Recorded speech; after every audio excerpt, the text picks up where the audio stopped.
Okay, the majority of you got it correct. Some of you just coming, please answer the question quickly and I'll end it in 5 seconds.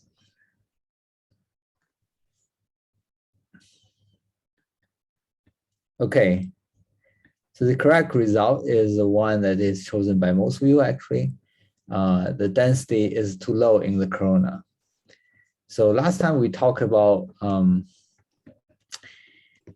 this fusion, why fusion requires a high temperature, because the two protons, if you want to get the protons together to form a heavier element, you have to push them together and you have to overcome the repulsive electric force between them because they both have positive charges. You have to push them so close until they feel the strong force and then fall into the potential well. And then when they get very close, the strong force will take effect and it will be an attractive force and pull the protons together. But first of all, you have to overcome the electric repulsive force. And that is why we need a very high temperature. You have to have them running very fast towards each other. And at high temperatures, particles moving really fast, so that it's possible to have fusion and have very high temperatures. But another condition is that the density has also to be very high. If the density is too low, you will almost never have two protons running towards each other. They will always miss each other if the density is too low. So that is the case in the corona, and the density is way too low.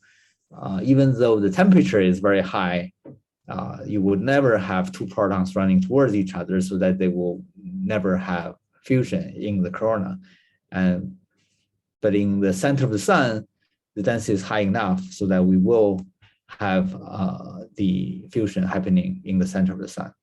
So to have enough fusion to power the sun, we also need high density. We need not only high temperature, but also high density. So let me see, we are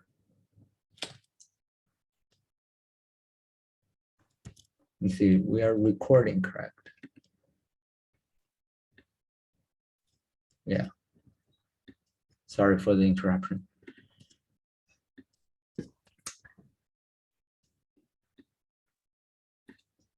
So only in the center of the sun, you have both high temperature and high density. Both temperature and density increases toward the very center of the core, and that is at that place we have nuclear fusion. And why is density and temperature higher in the center? So this is where we stopped last time. The reason that temperature and density are high in the center is because of the gravity. The sun has to resist its own gravity. Gravitational force always want to pull things toward the center, right? Because gravitational force is an attractive force, and all the stuff on Earth is trying to fall towards the center of the Earth, but the Earth's surface stops them. The sun is the same thing. All the layers of the sun is trying to fall towards the center because there's a very strong gravity beneath them. And so that everything is trying to fall towards the center.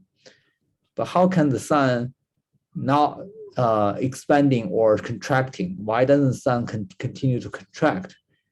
The sun is a plasma ball, right? Or it can say it's a gas ball. It's a gas, but it's a special kind of gas. It's a plasma. Why doesn't this thing collapse to a single point under gravity? The reason is there is actually an equilibrium here. There's a gravitational equilibrium. There is pressure coming from beneath that is supporting the gas on above, so that there is a balance between gravity and pressure. Just like in this case, that people stacked up in this acrobat show, that you can see that the person on top is very relaxed, but the person at the bottom is suffering because all the weight from the top two people is on him. And so he has to resist all the pressure from above, right? And so there is this pressure from this person that is supporting the gravity of these two other people. So that this balance is what makes the sun not contracting or expanding. Gravity pulls inward, but the gas inside is under high pressure, and that high pressure is provided by this dense and hot gas in the middle. When you have very dense gas and very hot gas, you will have a high pressure, and that high pressure can resist the gravity.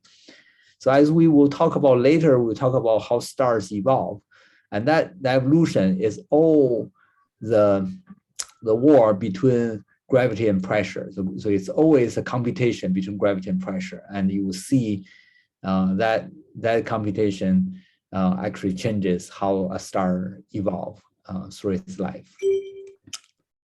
So now let's talk about how fusion actually happens. Hydrogen turns into helium in the center of the sun. That is, you have hydrogen and helium are different elements. Hydrogen have 1 protons, and helium has 2 protons inside. So like it's not directly you put several hydrogen atoms together and form a helium. That process is not a direct pathway. They actually go through several intermediate stages in which various isotopes are formed. What is an isotope? An isotope is the same element, but with the same number of protons, but with different number of neutrons. For example, in this graph, I'm using red ball to indicate proton and the blue ball to indicate neutron. Hydrogen, the most common hydrogen atom is just a single proton by itself. But there's other kinds of hydrogen atoms. For example, one kind of hydrogen has 1 proton and 1 neutron. This does not change its atomic properties or does not change its the number of charges. So it still have 1 electron. So it does not change its chemical properties. So that it's still the same kind of element, but it has an additional neutron. So it is a different isotope. So this is called hydrogen, and this is called deuterium. But it's also a kind of hydrogen. Basically, they're both hydrogen. It's just that they have different number of neutrons. Because neutron has no charge, it doesn't change the number of charges in the nuclei.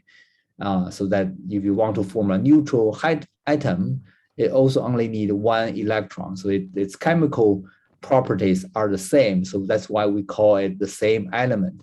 But they have different number of nuclear particles. So this is called an isotope. So we call this hydrogen 1 and this hydrogen 2, but it's all hydrogen. There are also different helium isotopes. For example, this is helium 3 and this is helium 4. And you can see they both have 2 protons. And since they both have 2 protons, they're both helium, but they can have different number of neutrons. This helium 3 only have 1 additional neutron, and helium 4 have 2 additional neutrons. So that in total, helium 3 have 3 nuclear particles, 2 protons plus 1 neutron. So it's 3 of them together. So we call it helium 3. And these helium 4 have 4 nuclear particles in total. So there's 2 protons plus 2 neutrons. So we call it helium 4. This number on top just represents how many total nuclear particles are there in the middle, so that both protons and neutrons are considered nuclear particles, so that the total weight is higher, but the number of charges in helium 3 and helium 4 is the same. It's just helium 4 have a higher atomic weight, or it have a higher number of neutrons. Okay, that's isotope. And then what is the property? How does the fusion happen in the center of the sun?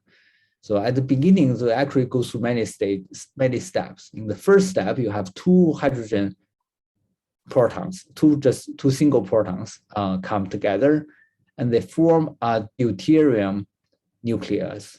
And this deuterium nucleus have 1 proton and 1 neutron. So basically, one of these 2 protons changed into a neutron. And in that process, it releases a neutrino, a very, very tiny particle that we will talk about in a little bit.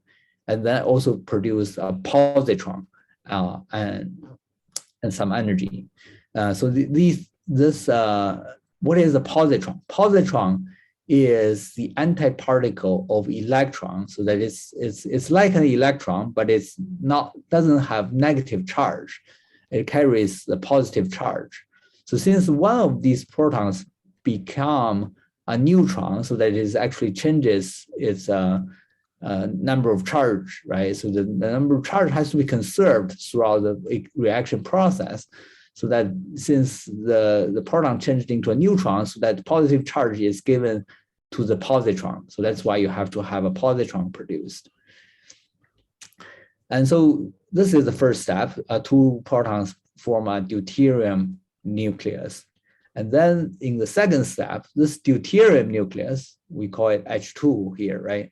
The H2, the deuterium nucleus, is colliding with another hydrogen atom, a single proton hydrogen atom. And together they will form a helium-3. So you can see here that you have two protons in total and one neutron. So that the helium-3 also have two protons and one neutron. So so you can see the numbers is the same. And then in this process, it gave out some gamma ray photons, so that now you have a helium, but it's not the typical kind of helium. This is an isotope helium. It's not very stable. So we have helium-3. And when you have two helium-3 formed, so say that you have at another place, you also two hydrogen protons come together and form a deuterium, and the deuterium colliding with another hydrogen proton to form a second helium-3 nucleus. And then when you have the first and the two sets of these helium nuclei formed, they can come together and form a helium-4 nucleus. So that in this process, you can see that there are 4 protons and 2 neutrons, and then but the helium-4 only need 2 protons and 2 neutrons. So you actually have 2 additional protons that are left out, and those get released back as free hydrogens.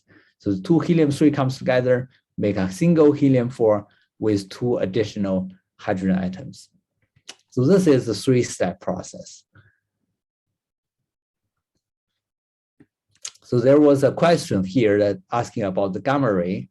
Gamma ray can be just treated as energies. So it's not, so a gamma ray is a photon. So we just treat it as energy. It doesn't have any nuclear particles inside. So that if you go through, this 3-step process, and you see that what is the total reaction that is happening. So for the step A and step B, you actually need 2 sets of them. We need 2 sets of step A and 2 sets of step B, so that in the step C, we can have 2 helium-3 formed, right? And then they will form a single helium-4. So in total, how many hydrogen atoms actually comes in, right? You can see in step A, we need 2 hydrogen atoms, and then in step B, we need 1 hydrogen atom. So one process of step A and one process of step B will need 3 hydrogen atoms in total. But we need 2 sets of them in order to go through step C, so that we actually need 6 hydrogen atoms in total. And when you have 6 of these come together, it will make a single helium-4 nucleus. And then you will have 2 additional hydrogen atoms left at the end of the process as well. And so that it's 6 hydrogen atoms to come together and forming 1 helium-4 nucleus plus 2 hydrogen atoms. And then in the process, we also produced 2 positrons, 2 neutrinos, because we have 2 sets of step A, right? So actually, I didn't put numbers here, but we have positrons and neutrinos, and also we have gamma rays. So this is the, I really should have put down the plural forms. So we actually have 2 positrons and 2 neutrinos and gamma rays. And so this is the whole overall reaction process. And now you can see that I can actually cancel out 2 of these hydrogen atoms on both sides. So in the total overall, the net reaction that is happening is 4 hydrogen atoms forming 1 helium nucleus. and that they will, and also they, in the process, they will form a positron, a neutrino, and gamma rays. And these things is also released in the center of the sun as well. So this summarizes the process. You see that I have to have two sets of step A, step 1, and two sets of step B or step 2 here, and then they come together to form a step 3 that is a helium nucleus. So the overall reaction is 4 hydrogen forming into 1 helium with some additional stuff.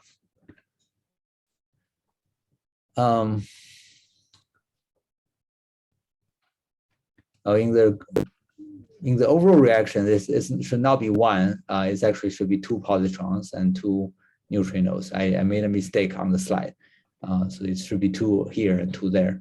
And you can see this in the figure here in the overall reaction. Actually, the 4 protons or 4 hydrogen nuclei come together from 1 helium nucleus, and then you will also have 2 positrons come out and 2 neutrinos. Actually, this is neutrino, this is positron, as indicated in the figure here. I will change the slide and then upload the correct version to Blackboard. But actually, you don't have to remember this process. I'm not going to test you on this detailed process. All you need to remember is 4 hydrogen atoms, 4 hydrogen nuclei come together to form 1 helium nucleus. So if you are get confused by the intermediate process, don't worry about that. So this is the net reaction process.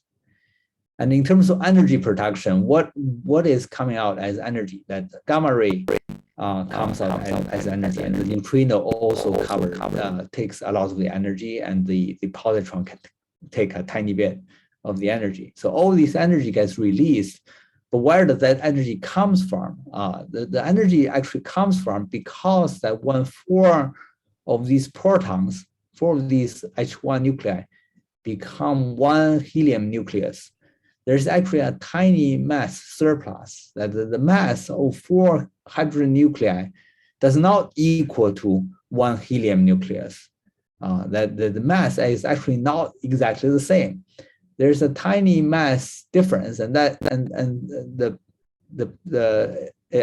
the total mass gets reduced in the process. So there's a tiny mass surplus, and that mass gets converted into energy through the Einstein's equation, E equals mc squared. So this m is the mass difference in this process. And that mass difference is very, very small. It's about only 0.7% of the total original mass.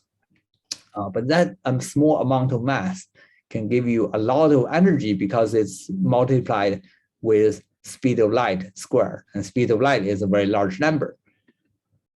So a lot of energy actually comes out, and the sun, that is how the sun is able to power its huge luminosity. The sun has a huge energy output, and that is very, very stable energy output, about 4 times 10 to 26 joules per second.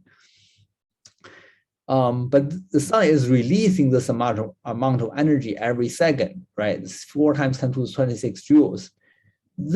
All this energy has to be produced at the same rate in the center of the core in order for the sun not to become brighter or dimmer, right? Because the sun is always a constant luminosity, so that we on the Earth, we get a very stable energy input from the sun, so that our Earth's temperature does not change too much year by year. And how stable that is, it's actually very stable. It's stable to many significant digits. But how can it be that stable? Is that the energy production rate in the core has to be exactly the same as the energy loss rate on its surface. And how much energy is lost is this number. And from this, we can actually calculate how much mass needs to be converted to energy every second. So we can do that using the Einstein's equation equals mc squared, and that is equal to the total luminosity the sun gave out. So that we can tell actually how much mass has to be converted into energy every second in order to maintain that luminosity of the sun. And it turns out that you have to convert 4 million tons of mass every second in order to power this huge amount of energy. So 4 million tons, that is a huge amount of mass. Basically, the sun is losing 4 million tons of mass every second. You can say that the sun's mass is actually changing. And it's changing by a huge amount every second, 4 million tons. And so we can say that the sun is actually the biggest loser. And there was a show on TV many years ago. Maybe you don't know that anymore, but there is a competition for people who are overweight to lose weight. That they put these people who are really fat, I would say, that's really overweight, in a concentration camp, not a concentration camp, in a camp, and then they exercise and eat healthy, and then over a few weeks they will test how much weight they will lose, and so they actually compete for the biggest loser. And the person who loses the most weight will win a lot of money. It's a reality show. So you can say the sun is actually the biggest loser. Every second it can lose so much weight, 4 million tons of mass. But that is actually a tiny amount compared to the total mass of the sun. If the sun is burning like this for 10 billion years, right? It has been burning like this for 5 billion years already, and will have continued to do that for another 5 billion years. And over 10 billion years of lifetime of the sun, that every second lose 4 million tons, but altogether, it will only lose 0.07% of its total mass. So because the sun is so massive, to start with, even if it loses 4 million tons every second, it's only 0.07% of its total mass over 10 billion years. So that the mass is changing so tiny that it will actually not affect our Earth's orbit very much, right? You know that the sun is pulling on Earth so that the Earth goes around the sun. And if the mass of the sun is changing, the Earth's orbit is going to change, right? But because the mass change is so tiny, it's only 0.07% over 10 billion years, we won't feel that over a short period of time. So that is the process of fusion. But you may say, how do you know? How do you know we have fusion in the sun? How do we know that it goes on like this? That is going from hydrogen to helium. What is the direct evidence for this? And the direct evidence can actually comes from this reaction process. In the reaction process, not only hydrogen atoms get turned into helium, but you also generate positrons and neutrinos, right? And this particle, neutrino, is actually a very strange particle. It is a very antisocial particle. What do I mean by antisocial is that this particle does not want to interact with anyone else. This particle does not interact with any other, or it rarely interacts with other particles. Most other particles it looks basically transparent to neutrino. Neutrinos can just pass through them without being noticed. Most of the time, neutrino occasionally collide with some other particles, but neutrino itself is very antisocial. It is one of the elementary particles, and it has very, very tiny mass, and it travels at nearly the speed of light. It's almost perfectly at the speed of light, but maybe just slightly smaller because it does indeed have a tiny mass, and it is so weakly interacting that we basically look transparent to neutrinos. Basically, it doesn't interact with normal atoms very much. Most of the time, they just go by without any interactions with other hydrogen or helium or other nuclei, and it just pass through. And we actually look just transparent to neutrinos. And the sun itself also looks transparent to neutrinos. What does that really mean? It means the neutrino can pass through us very, very easily. Imagine this subway car that is crowded. Hong Kong subways during rush hours is just like this, right? That if you you're in such a subway car and you're trying to get off the train, you have to ask a lot of people to move away for you so that you can actually squeeze through, right? It's very difficult to go through a crowd. But this is nothing for neutrinos. Actually, trillions of neutrinos pass through you every second. So as I'm speaking, several hundreds of trillions of neutrinos has just passed by me at the time I said the sentence. About 100 trillion neutrinos actually pass through you every second. And all of those neutrinos actually come from the nuclear fusion in the sun, because there's a lot of reactions in the sun. The sun is having many of those nuclear fusion processes I just talked about this very second, right? 400, what is it? Like 4 million tons of energy, 4 million tons of mass, right? 4 million tons of mass. And 4 million tons of mass, so it's a huge number of nuclear reactions, and that there's a huge number of neutrinos being produced in those processes, and they all just stream out of the sun and come to Earth at the speed of light. And when they come to Earth, the Earth basically looks just transparent to them, and these neutrinos will pass through me, so that we are basically transparent to neutrinos, and they just pass through us without us noticing their existence. And it sounds very, very magic, right? It's like, how can you say that there are these like ghostly particles that are passing through me every second? This is actually happening. And how do we know that if you say you cannot, I mean, if these neutrinos can pass through everything, then how do you know the existence of these neutrinos? How can I know that these neutrinos actually exist?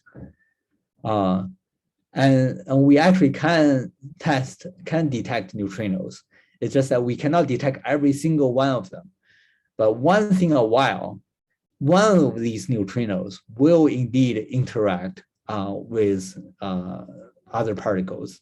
It's just very, very rare, but occasionally that they hit head-on to a nucleon particle, and some heavy nuclei is able to stop those neutrinos if the neutrinos happen to collide with them head-on. And so that can happen, and we can actually detect that process. And so we do these things in underground huge detectors. For example, here is the interior of a huge detector. That you can see this it's like a swimming pool. There's a lot of water here, and then and the dome is under a spherical. It's inside a spherical shell, and inside the spherical shell there's lots of light detectors, and then this whole sphere is going to be filled up with heavy water. They scientists fill up this huge spherical shell with heavy water. Heavy water is one kind of water that in that the hydrogen is replaced by an isotope of hydrogen. And then in that those atoms is able to capture neutrino occasionally. And so when a neutrino interact with the nuclei in those heavy water, and they will make gamma rays, and these light detectors will capture those gamma rays and detect the existence of neutrinos. So we build these huge detectors underground. And why we build it underground? Because we have to shield other cosmic rays. There's other cosmic rays, cosmic particles that are streaming down to Earth. But if you build it underground, those other particles will not pass through the ground and reach the detector. And only neutrino is able to pass through some layers of ground and then hit this underground detector and hit the nuclei in the detector. So they put us underground to detect only neutrinos. But then given the computed fusion rate, we can actually predict how many neutrinos we can detect. The sun produce a huge number of neutrinos every second, but we only detect a tiny number of them. That is just in the numbers like a dozen every day or something like that. It's very, very small. Because the neutrino has very small chance of hitting another particle. But we can still detect them, and that the detection of neutrinos won the Nobel Prize of Physics in 2002. And also that was the detection process was also not very smooth. At the beginning, the first neutrino experiment yielded a very surprising result, and they only detected 1/3 of the expected solar neutrinos. We can calculate how many neutrinos should be produced, but only 1/3 was actually, given the detection rate, we can calculate that how many total neutrinos we are produced in the sun. We found it was only 1/3 of the expected number.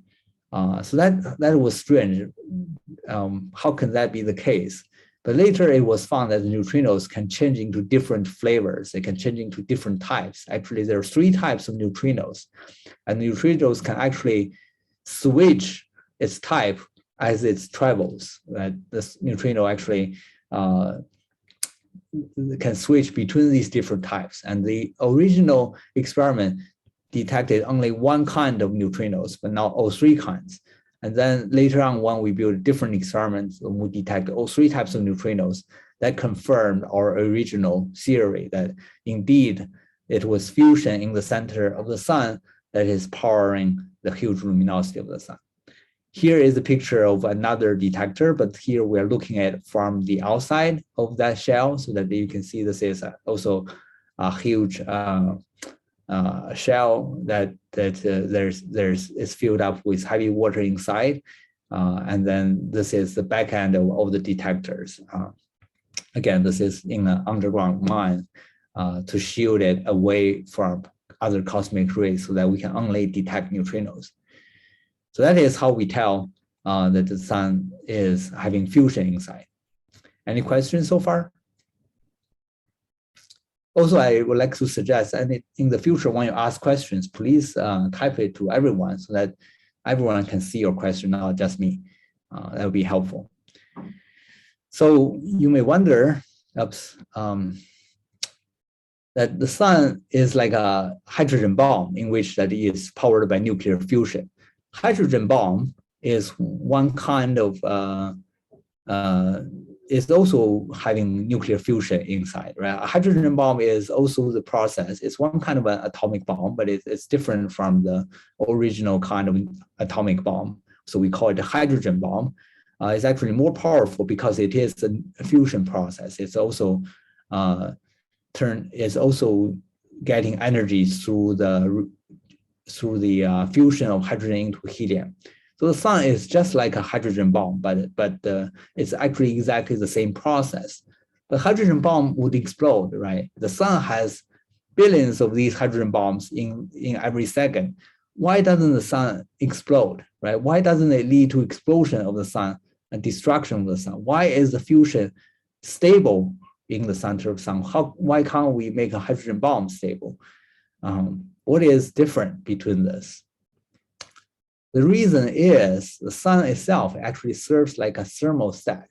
It's like it can keep this balance. It can keep this balance very, very precisely. And why is it? The reason is, again, the gravitational equilibrium.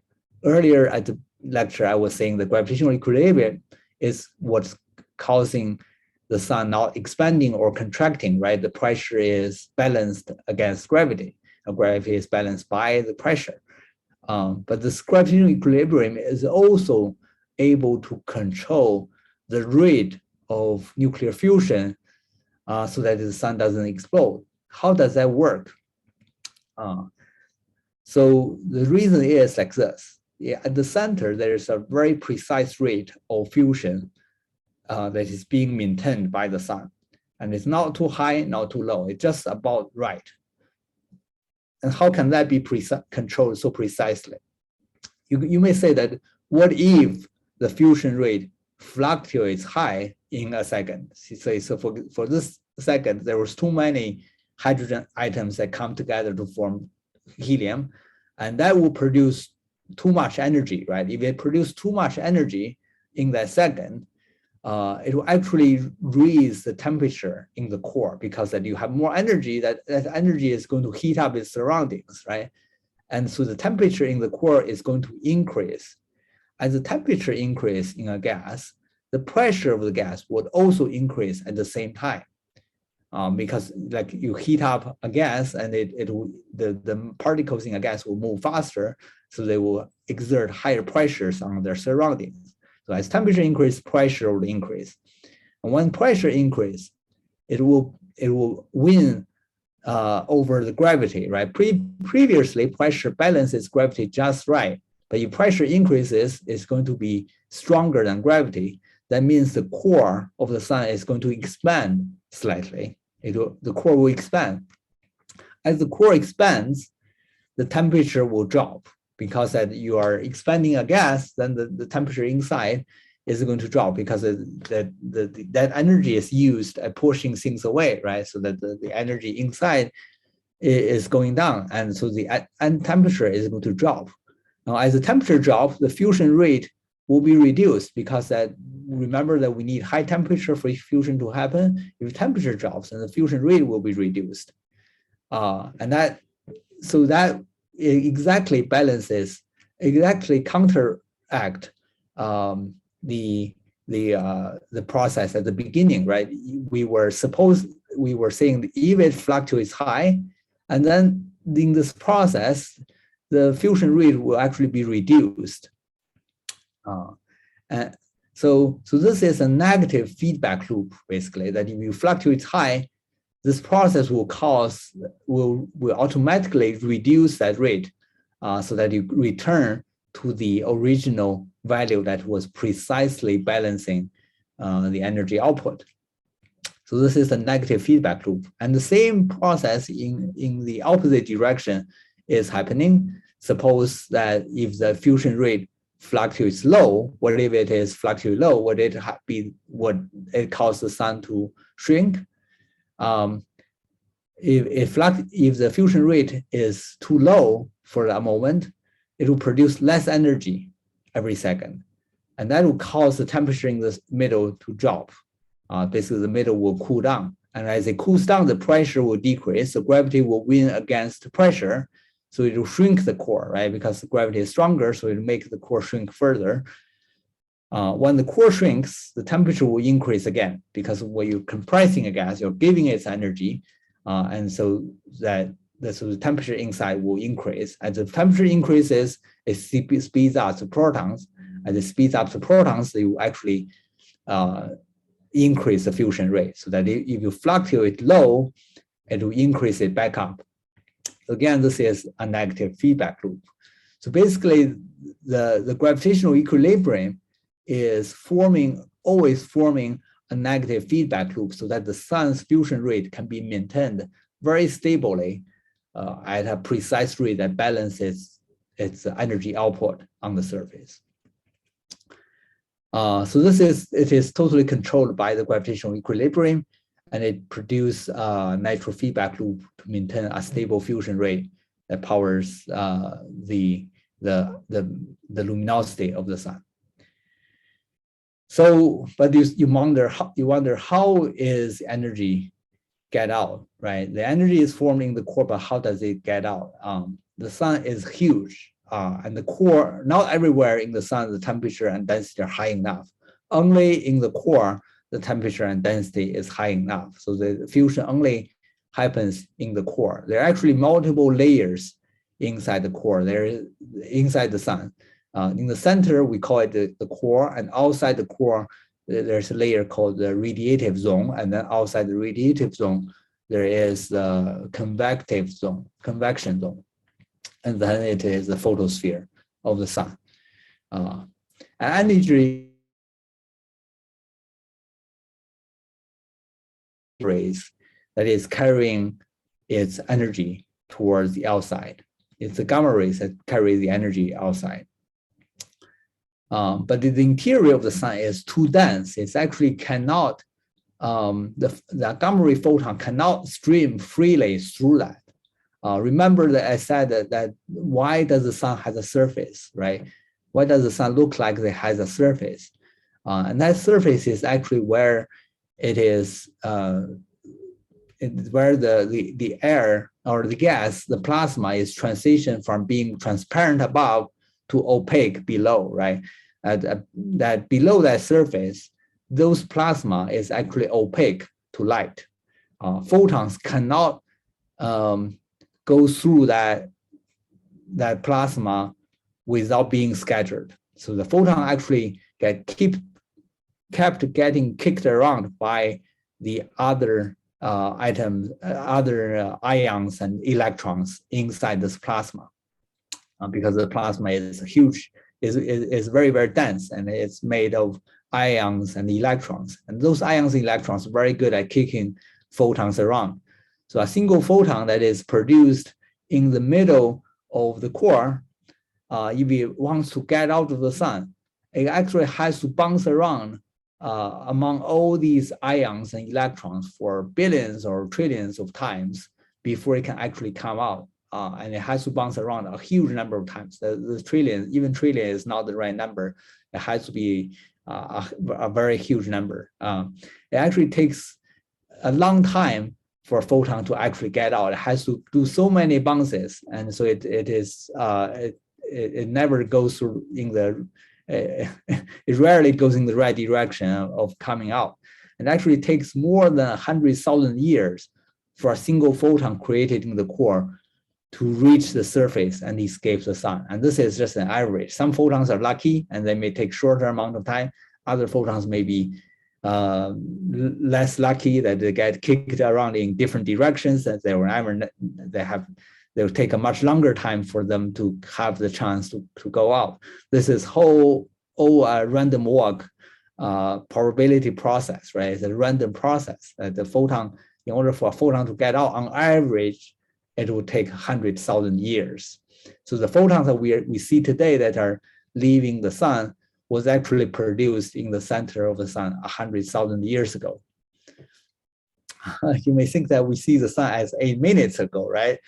But actually those photons left the sun 8 minutes ago, because it takes 8 minutes for those photons to travel to Earth. But actually inside the sun, those photons has been scattered around for 100,000 years already. And so that is what is happening in the center of the sun. How does light get out? But actually also there's another process that will help the photon to get out, and that is convection. In the interior of layers, that it is actually efficient for radiation just to carry the energy. So the photons just scatters around until it reaches closer to the surface. But closer to the surface, about 2/3 away from the center, the photon hits the convection zone. And here that the gas, the temperature gradient is too huge, that because it's hot inside, right? And it's cool on the surface. And cool gas wants to drop down to the middle, to the bottom, and hot gas want to rise up. Just like when you are boiling water, right? When you boil water, how does the water, the temperature get mixed up? Because the bottom is where the heat source is. So at the bottom of the pot, the water is hot, and hot water have lower density. They want to rise to the top, and cold water on the surface want to sink down. So that you form this convection in a pot, and it's the same process in below the surface of the sun. Gas on the surface is cooler. They want to drop down there. They have high density. They want to drop down, but the gas at the bottom want to rise up. So that you have this convection that is going on, and those are huge plasma blobs that is being transported. And so those huge plasma blobs also carries those photons that is trapped in those plasmas along with them. And so as hot gases rises, it carries this energy and those photons to the surface, to the photosphere. Then it cools down and sinks. So that this is the convection zone. So that there's a core that is where you have nuclear fusion, and the radiative zone and the convection zone. So this is the structure of the sun. And how do we know there is actually convection on the sun? If you take a very high magnification image of the sun, of the solar surface, we see this kind of pattern. So this picture is what we see, that some regions are brighter and those regions are hot, and some regions are slightly darker, those regions are cold. And those cold regions are where gas is sinking back down, and those hot regions, those bright regions are where it is hot, that is where gas first rising up. So that these bubble-like structures on the sun changes every 5 to 10 minutes, and the scales here, these bubbles are on the scale of 1,000 kilometers, and these huge convection bubbles that is basically happening on the surface of the sun. And so this is we actually see the convection going on every second. And this, because of this convection, remember, that is what tangled up the magnetic field of the sun, right? It's because this convection can carry, this convection is a convectional plasmas, and plasma can carry the magnetic field with them, so that the magnetic field gets carried up and down, and it actually causes a huge chaos in the magnetic field, and that is what produced the solar activities. So this is everything about the sun. Oh, there's one more thing is, so how do we know this is structure of the sun? We cannot see the inside of the sun, right?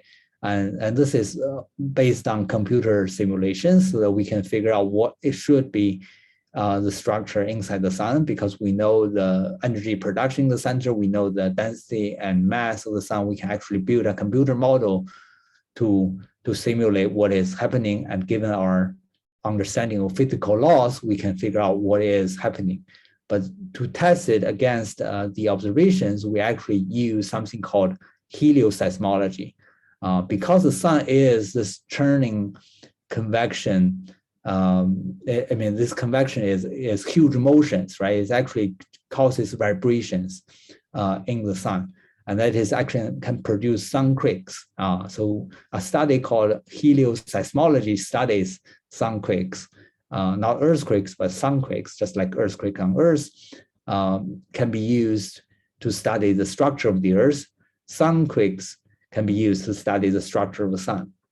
So we can detect these waves that are produced on the sun, and we can, using these propagation waves, we can understand their internal structure and make sure it actually satisfy, it is the same as what we expected theoretically. And also we can measure the rising and falling surface using the Doppler shift, right? And remember the Doppler effect, that we can use Doppler shift to measure how these convection zones are moving.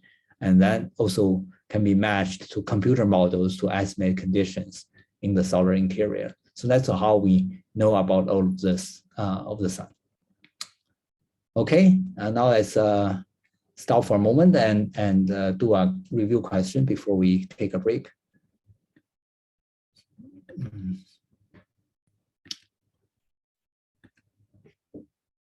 If the nuclear fusion in the sun stops at this moment, which of the following is the quickest way to tell?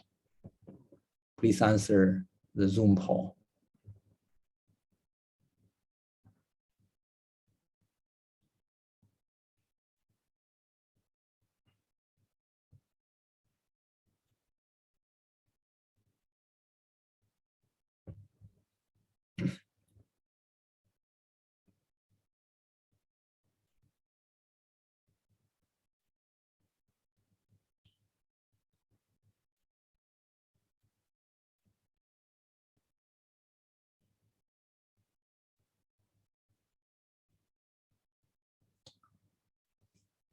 Okay. I think most of you have answered. If you want to answer, please do that quickly.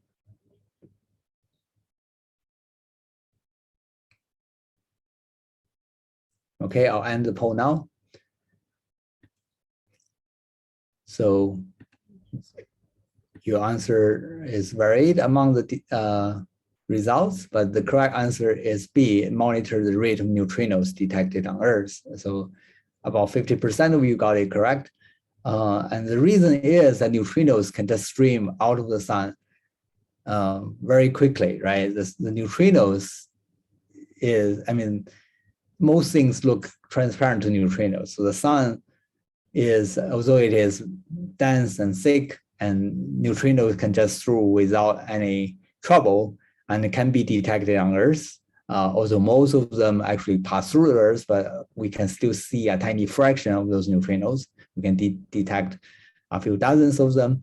But just by monitoring this rate of neutrinos, we can actually tell the reaction rate in the center of the sun. And that is actually the fastest way to tell.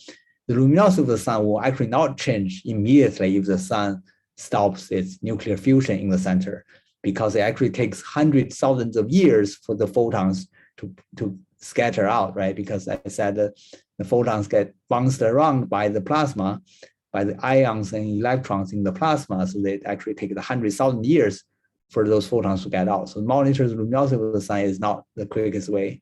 The size of the sun also will not change dramatically, and the magnetic field of the sun also will not change dramatically. It's just the neutrino, the number of neutrinos will change immediately if there's any change in the nuclear fusion. So we can monitor that to see that the sun is maintaining a stable rate or not.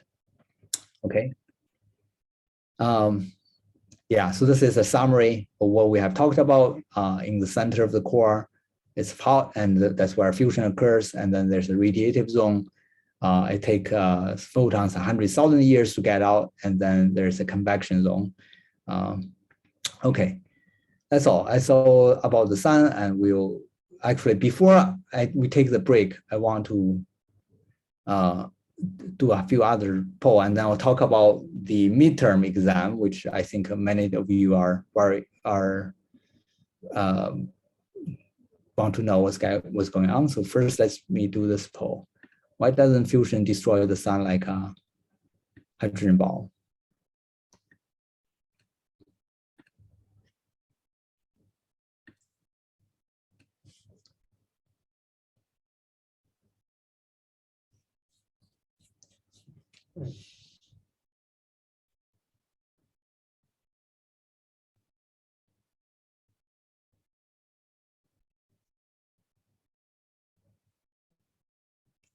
Okay, most of you answered quickly, so I just end it now.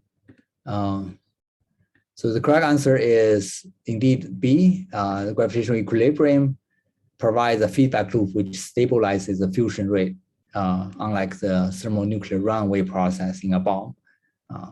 So that's the correct answer. Which of the following statement about neutrino is false? Let me stop this one, share the next one. Note that here I'm asking which statement is false, not which statement is correct, right?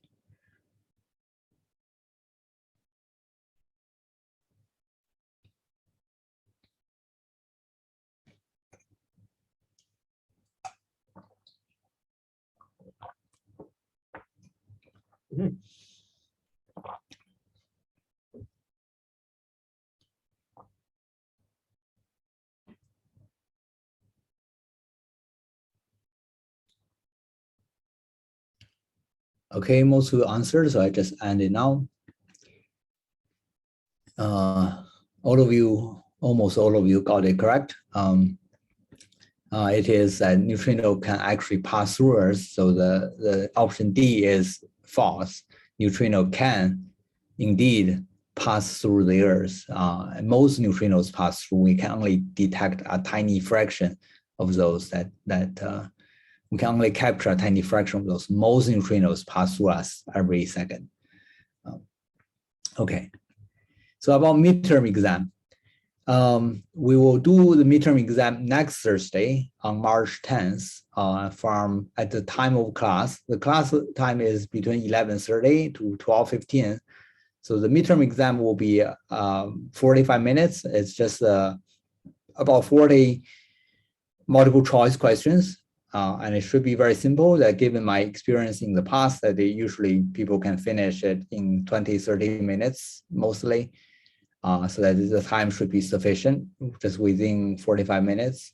And we will start the exam at 11:30, but I want you to log in on Zoom by starting from 11:15, so that we can do the preparations. We can check all your webcams and check your environment and check your student IDs and stuff. So that we need 15 minutes to prepare and then start the exam at 11:30. The exam will cover the contents of the first five chapters: scales of the universe, motions in the sky, reason for seasons, phases of the moon and eclipses, and nature of light, matter, and their interactions, and the sun. So all these stuff that we have talked about so far will be tested in the midterm exam. It will not cover the remaining of today's lecture and next Thursday and next Tuesday's lecture, because those will be covered in the final exam. There is a homework. The third homework set is due this Thursday, and I have assigned that on Blackboard. You should get the homework and do it by this Thursday, and we will try to return the results back to you by Tuesday next week, so that you can use results to prepare for your midterm exam, and that is why the midterm is March 10th, so that you have the feedback from the third homework set. And then how we are going to do this, it will be conducted online using Blackboard with the Respondus Lockdown browser. So you probably have used this before for other exams. So it's a special kind of browser. It will lock your computer so that the exam will be the only thing that you have access to. You cannot copy, paste, or print, or do instant messaging at the same time. So that it will prevent cheating, and so that it will make sure that the exam is conducted fairly for everyone. And we will do live proctoring through Zoom, so that you will need to sign in Zoom at the same time. But I want you to sign in Zoom using a second device or on your computer if you have a portable webcam for Zoom, so that we can see both you. So that we want you to put a second device, say a cell phone or tablet, beside you and aiming toward you and the computer and your working environment, just like in this picture here, that we want to see basically what is on your computer and what is in front of you, so that to make sure that there's no study materials that is in front of you. And then you should join the Zoom 15 minutes early and have your student ID ready for us to take a screenshot of you holding your ID, so that we can check your identity, and then make sure the second webcam or the webcam for the Zoom is actually set up properly, so that we can see the surroundings of you.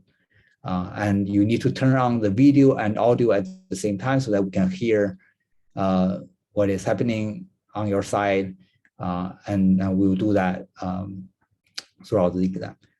So any questions about the exam?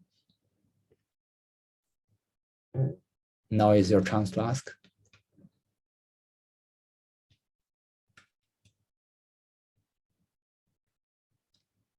So it's the best is that you use a second device and set it up properly, so just beside you, so that we can actually see this. You should do that beforehand to find a stable position for your phone or a tablet, and so that we don't waste our time at the beginning of the exam to figure that out. Okay, and we'll try to do a practice. I think next Tuesday. So we'll do a practice quiz in class next Tuesday to practice this kind of thing. So that make sure you download the Respondus Lockdown browser beforehand, and make sure it works. So that we can do that practice quiz and then make sure it works for the midterm exam on next Thursday, not this one, March 10th. Okay. So now let's take a 5-minute break, and then we'll come back at 3:37. Thank you.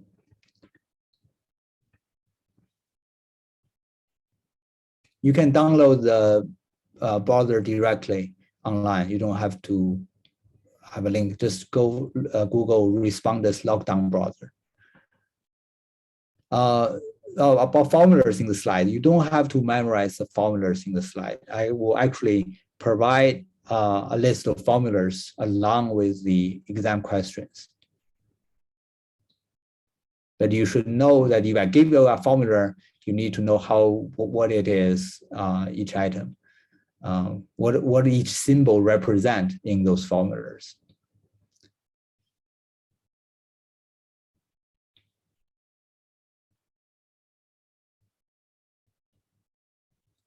Will we also be provided the values of constants or no? Actually, you don't need the value of constant. I'm only going to test you on your calculations.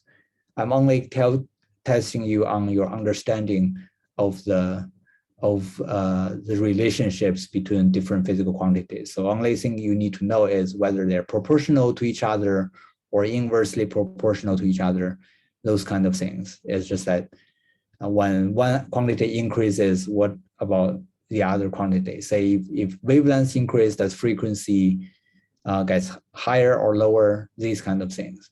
So you don't need to know the values of constants. All you need to know is just the relative relationship. Any other questions about midterm? Okay. 3 minutes until we start.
Okay, let's get restarted.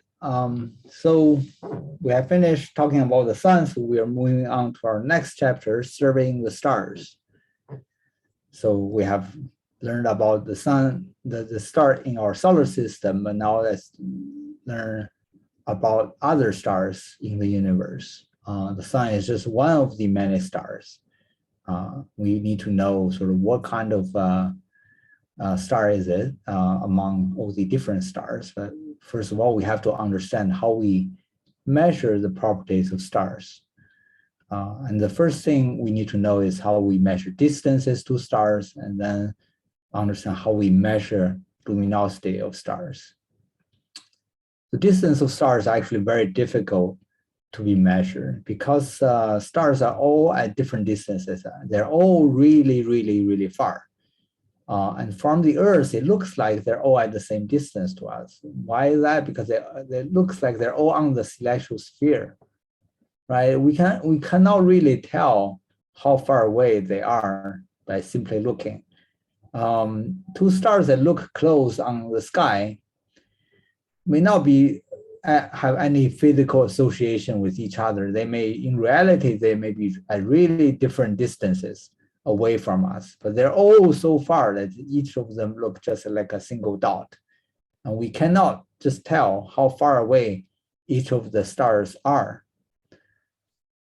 So how can we measure distances? How do we measure distances of things in our daily life?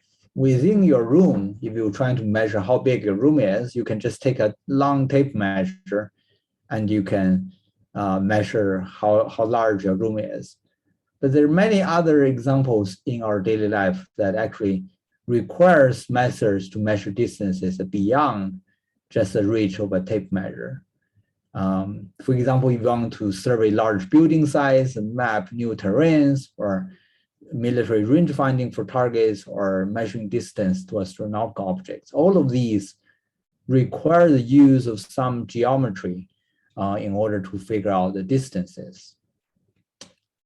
And that important concept is called parallax. And what is a parallax? You probably all have this experience that if you hold your finger in front of you and you wink your from one eye to the other, just like what I'm doing now, right? If you wink your eye, so you open one eye and then you close it and you open another eye and look at the finger against a background, you will see your finger shifting back and forth relative to the background, right? And that shifting of your finger back and forth is actually called parallax. And so let's use this picture to illustrate what is different about the following two photos. Are they taken differently? So this is one photo. I'm going to change to the next one. This is the second photo. What have changed? Can you type in your answers in the Zoom chat to everyone so that I want to see what your reaction is on this? How are these pictures taken differently?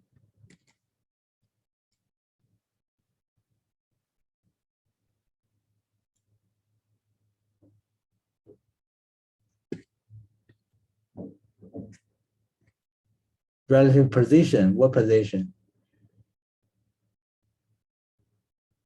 It's taken from different angles, right? The positions of the photographer is changing. Yeah, the position of the photographer is changing. It's taking this picture from different angles so that it looks like the lamppost is shifting around relative to the background, right? The lamppost is closer to the photographer, and so it will have a larger shift relative to the background. And that shift in angles as the camera position changes is what we call the parallax angle. And so here is a figure illustrating this. So these two people is looking at this tree against a background mountain far away. This tree is very close, and these two people are looking at the tree from two different angles. And so from this person's perspective, this tree is lined up with that peak. And from this person's perspective, the tree is lined up with this other peak of the mountain. So there is an angle between them. And this shift in angle of foreground object relative to background, as seen from two locations, is what we call the parallax angle. So this angle of shift is called the parallax angle. And how large this parallax angle is, it depends on two factors. It depends not only on the length of the baseline. What is the baseline? The baseline is the distance between these two positions from which you measure the parallax angles. This is called the baseline. And so the parallax angle depends on the length of the baseline. It also depends on the distance of the foreground object. So from these two people, the tree is a few meters away, and that is the distance that they're trying to measure, right? And so that distance will also change the parallax angle. So this is how we can use parallax angle to tell distance. So here are some illustrations of how the parallax angle depends on the baseline and the distance to the object. Suppose you are looking at this tree, these two trees from two positions. So here I draw two eyes, and here is a background mountain.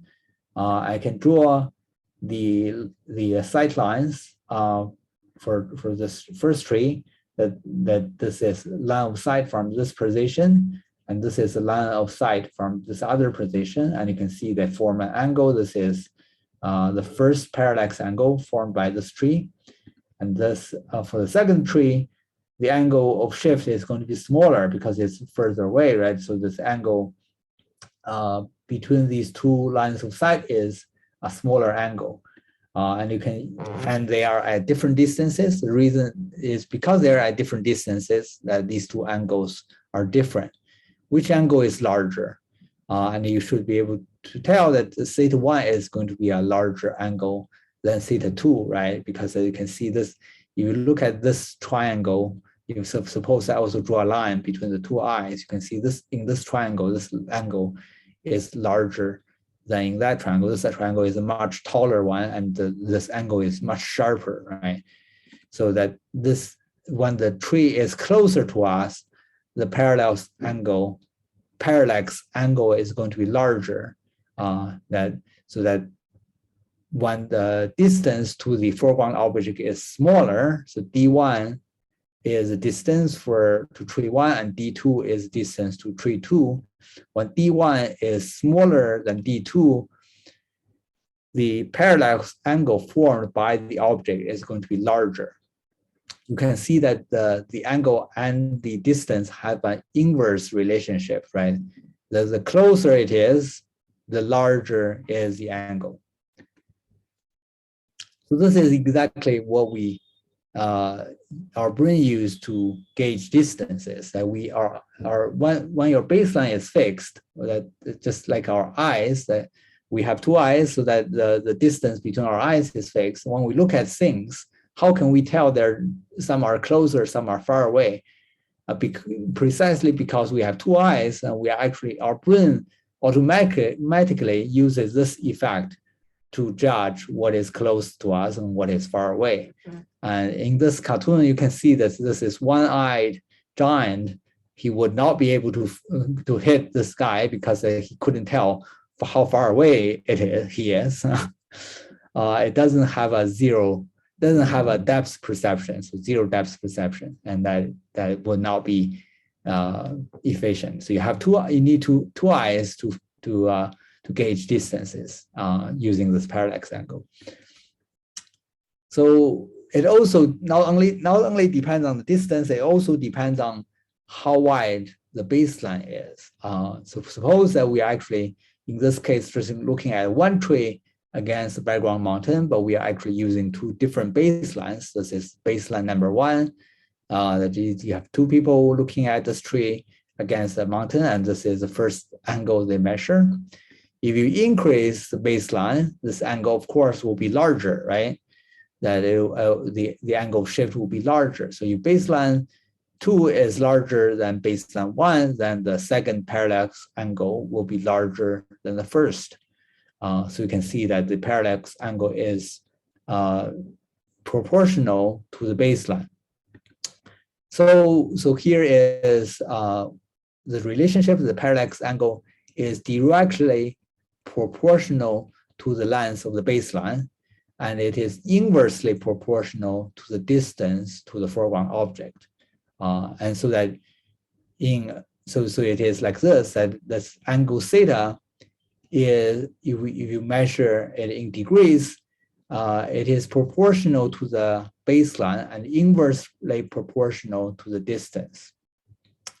And this constant here is just converting angles into degrees. So you don't have to worry about this, because this length baseline over distance is actually measure the angles in radians. Radians is 1 unit for angles, but then this constant converts it to degrees. But you actually don't have to worry about this. And some of you may say, okay, this actually is not precisely correct because this is a triangle. You need to use trigonometry to actually calculate that. But the reason I can write it this way is because that in astronomy, all the angles we deal with are very, very tiny. And so we don't have to worry about sines or cosine or tangents or all those kind of trigonometry functions. So we can actually just directly say that the angle equals to length divided by distance. So you can understand that if the baseline is longer, the parallax angle is getting larger, right? And if the distance gets smaller, the parallax angle will also get larger, right? And so that's all you need to remember, is that the angle is directly proportional to the length of the baseline and inversely proportional to the distance to the foreground object. For exams, all you need to remember is just these facts. And I will give these formulas in my exams, and you just need to recognize what L represents, what D represents, and what theta represents, and then you would know. Then you can use it to answer the questions. Just like I always do that in my exams. I give you the formula, but I don't tell you what these symbols represent. You have to be familiar with the formula so that you know what they actually represent. Okay, now let's look at stars. So this is exactly how we measure distance to stars. We use parallax angles. So here is a picture of star field viewed from 2 locations. And I want to ask you which star is closest and which is the next closest. And you can see I'm going to flip back and forth between these 2 pictures. Did you notice some stars move in between these 2 pictures? Any stars moving? Yes. Which one is moving? There's one on the bottom, there's one on the top. Right, there's one at the bottom, one at the top. Exactly. So there's these 2 stars, right? The one is moving by a small amount, another is moving by a large amount. Which one is closer, right? Has to be the one that is moving larger amount. This has to be the closer star, right? So this is the closest star, and that is the next closest, and it is moving by a small amount relative to other stars. What about other stars? These other stars must be very, very distant, so they almost look they're not moving. So this is actually the reality. Most stars in the sky, that no matter how we blink our eyes or how we try to measure them, their position doesn't change. And these angles formed by stars are very, very tiny. And even ancient Greeks was trying to do this experiment. They were trying to figure out how far stars are. And they will actually use this measurement. They try to measure the shift of star positions as they measure it from 2 different locations. But because the stars are so far away, that parallax angle is so tiny that the ancient Greeks couldn't measure any angles. So they concluded the stars are just infinitely far, or they were all at the same distance to us, as they just appear not moving. The ancient Greeks are not silly. They're not stupid. They're actually very smart, but their technology are not sufficient for them to measure any parallax angles. But how do you measure these parallax angles? We have to make it as large as possible, right? As I said, the parallax angle depends on two things: the distance to the star, but also it depends on your on your baseline. So the trick to make the parallax angle as large as possible is to use the longest available baseline. What is the longest available baseline? It is the diameter of the Earth's orbit. Just on Earth, just the size of the Earth is not big enough. You can try to measure the parallax angle from two ends of the Earth. You can try to look at the star from two different hemispheres, and you will not notice any difference. And the star pictures will not look like what I'm showing you here. This is a fake picture. Actually, I inserted these two stars by hand. And in reality, you can't really see that if you try to measure the star field from two locations on Earth. We have to do that from two ends of the Earth's orbit around the sun. And that is a much larger distance than the size of the Earth. So that you can do one measurement in summer when the Earth is on this side of the orbit, and then do another measurement in winter when the Earth is on the other side of the orbit. And then you take two pictures of the same star field. And then you will notice some stars are actually changing slightly relative to other stars. If some star that is shifting relative to other star, that means the star that is shifting has to be the closer one. And so this is how we can measure the parallax angles for stars. We want to make this baseline as large as possible, and the largest available distance available to us is the diameter of the Earth's orbit. We couldn't do any better than this until we send spaceships to Mars or Jupiter, and then we can try to do different things and use even longer baseline. But now, or at least at the beginning, when we first figure out the distance to the stars, this is the baseline astronomers used. So basically, you take the same picture of the star field twice in a year. You do one time in July and one time in January, and then you look at how the picture is changing, and then you will see it is actually a star is moving back and forth in between. And then even so, that movement is actually, again, I'm exaggerating here, that movement is actually also very, very small. The nearest star to the sun is Proxima Centauri, right?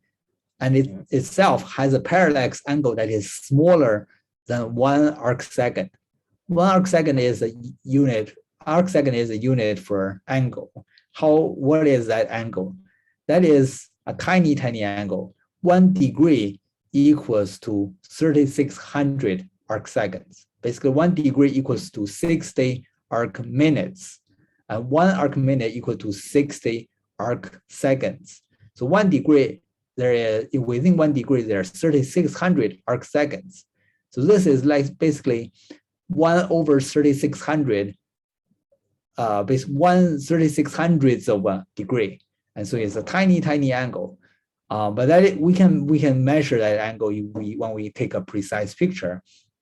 But even the nearest star to the sun has an angle that is smaller than 1 arcsecond. Most stars that we can measure parallax angle for is just even smaller than that. There will be like 0.1 arcsecond or 0.01 arcsecond. It's very, very tiny, tiny angles. So you have to make very good astronomical pictures and determine the centers of each dot very, very precisely in order to know to measure this parallax angle. So in the past, and this has only been possible since we have photography technologies. When we have photography technologies, we can take photos and then we can compare two photos taken 6 months apart and then figure out those tiny shifts. And so this parallax angle was only has only been around for about 100 or so years, somewhat more than 100 years. And because our limited capability to measure very small angles, this method can only be used on relatively nearby stars. We cannot measure things that are really, really far away, that when they're, say, millions of light years away from us, those parallax angles are so tiny. It is very, very difficult to measure them. But nowadays, the technologies are getting better and better, and we are also inventing smart techniques and to measure those angles very precisely. And this enabled us to measure much larger number of stars using this parallax angle technique. And we launched this satellite called Gaia. It's launched by the European Space Agency. It was launched in December 2013. And over the past 7 or 8 years, this satellite has been accumulating a lot of data, can measure. It is launched to space, and it is, again, using the diameter of the Earth's orbit. So this is not very far away from the Earth, a little bit on the outside of the Earth's orbit. It is at the second Lagrangian point, basically about the same place where James Webb Space Telescope is. And at that position, it also circles around the sun. It can you basically using the same baseline, but it can measure angles very, very precisely, and it can have very accurate calibrations. And with this, we have been able to measure have much more precise angle measurements. The precision accuracy is 24 micro arc seconds. With this precision accuracy, you would be able to measure the diameter of a human hair at a distance of 1,000 kilometers. This is how small that angle is. So the diameter of a hair at a distance of 1,000 kilometers, that is how small 24 micro arc seconds is. And this is a precision achieved by the Gaia satellite. And so this satellite has been able to measure the distance and motion for about 100 billion stars in the Milky Way. So with this satellite, we have enhanced our understanding of the Milky Way. We got many more precision estimates. You may wonder, how do we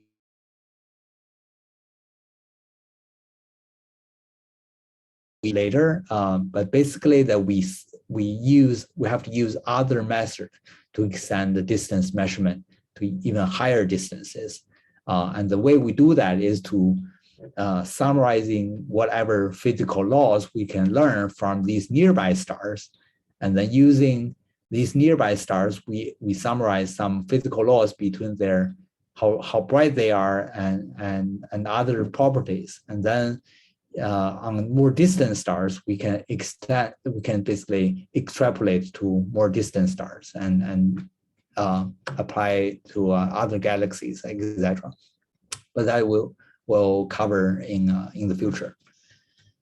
So I think this probably there's not enough time for me to cover this part of the lecture today. I will leave this for next time. Next time we'll talk about the inverse square law of light. And so that's the end of today's lecture. A little early, but not much. Thank you very much for joining, and we'll see you next time on Thursday.